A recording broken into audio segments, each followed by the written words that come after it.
Kayo ba ay gumagamit ng WhatsApp na kung saan ay connected ito sa inyong Facebook account na magagamit ninyo kapag kailangan ninyo mag-login para humingi ng code sa WhatsApp?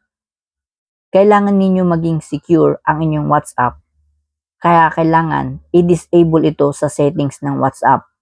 Nang sa ganun, kapag may nag-send sa inyo ng links, ay hindi ma-hack ang inyong WhatsApp. Kaya kung ganun, tapusin mo ang video ito. Watch this.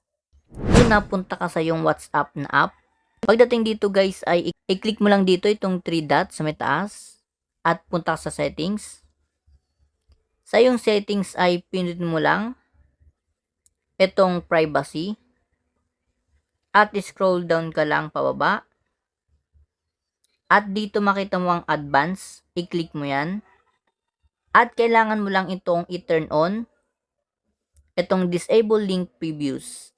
Nang sa ganon ay kapag may nag-send sa iyo ng link, ay i-disable nito na possible ang links na yon ay pwedeng i-hack ang iyong WhatsApp para makuha ang iyong information privacy. Kung may natutunan pa kay bahagi ng ating video, thank you for watching.